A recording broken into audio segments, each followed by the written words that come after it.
Imagine a nation, I mean, as vast and diverse as India, right? And it's going through the largest indirect tax overhaul in its entire history. Yeah, enormous. So how do you even begin to unify a system that's so fragmented? Bring millions, literally millions of taxpayers onto one single platform and manage billions of transactions smoothly. It sounds almost impossible when you put it like that. Exactly. Well, you built something pretty groundbreaking. It's called the Goods and Services Tax Network, or GSTN for short. Right. In this GSTN, it's essentially India's tech backbone for the whole unified GST system. It was set up as a nonprofit SPV, a special purpose vehicle. Like a dedicated company for one job. Precisely.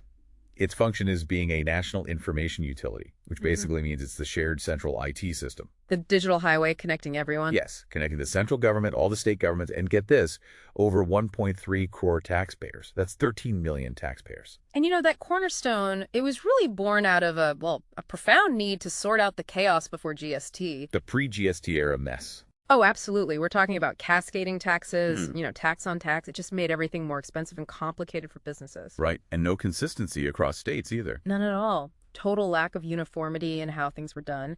And so much was still on paper, just mountains of it. Wow. So this created like a strategic need for an IT platform, something on a scale and with the complexity that India had never really attempted before. Exactly. So this wasn't just about putting forms online, was it? It was about building like the central nervous system for India's entire indirect tax setup. That's a good way to put it. I mean, think about unifying taxes across, 28 states and 8 union territories? All with their own ways of doing things. Yeah, and initially the GSTN itself was structured quite uniquely, wasn't it, as a public-private partnership? It was, yeah. A first for this kind of national digital project. Central and state governments had stakes, but so did private financial institutions. Which is interesting, but then, crucially, that changed. In June 2022, it shifted, didn't it, to being fully government-owned? It did. And that shift really highlights a core tension, I think. How do you balance strategic government control over sensitive data? With the kind of agility and innovation you often get from private sector partners, especially in tech. Exactly. The official reason given was mainly about data security and strategic oversight. Though some analyses out there did question if government ownership automatically means more security than, say, a really well-governed private setup. It's a fair question. It is. And that tension, data control versus operational agility, it's something lots of countries grapple with when building critical digital infrastructure. Right? Definitely. But regardless of who owned it, the core mission stayed the same.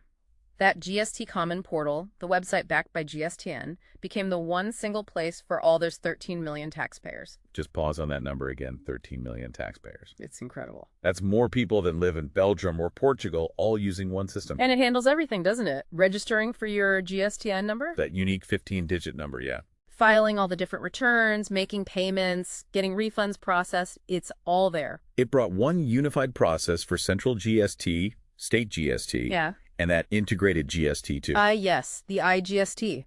That's the tax on transactions between states. Super important for making sure the revenue goes to the right place. And the tech behind it all.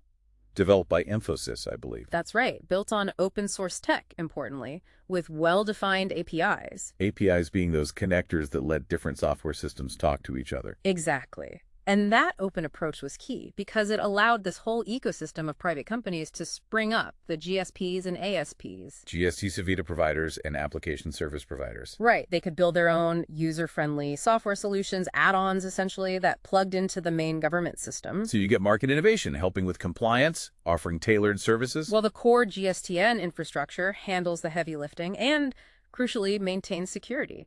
Multi-layered security, encrypted data, active data centers for reliability. You need that for billions of transactions. Absolutely. And that robust platform makes the really complex parts of GST actually work in practice, like being the clearinghouse for that IGST you mentioned. Making sure the right state gets the right share of tax revenue. Vital. And also automating the invoice matching for input tax credit. Which is huge. That's where businesses get credit for taxes they've already paid on their inputs. It stops double taxation and really helps cut down on tax evasion. So when you look at it all, the GSTN really is a landmark project, a massive piece of digital public infrastructure that's fundamentally changed India's tax landscape. It really is. It's proof, isn't it, that technology isn't just a support tool anymore. It's the enabler. It makes these incredibly ambitious policy reforms actually possible, actually scalable. Things like IGST settlement, automated credit matching, that need serious tech. It does. And GSTN's whole journey, especially that ownership shift we talked about, from the public-private mix to fully government-owned, it leaves us with a really interesting question, I think. As nations digitize more and more core functions, how do you keep finding that optimal balance? You need sovereign control over sensitive national data, absolutely. But you also want to harness the speed and innovation that, a collaborative, open digital economy, including private players, can bring. Find that sweet spot. Yeah, there's no single easy answer, is there?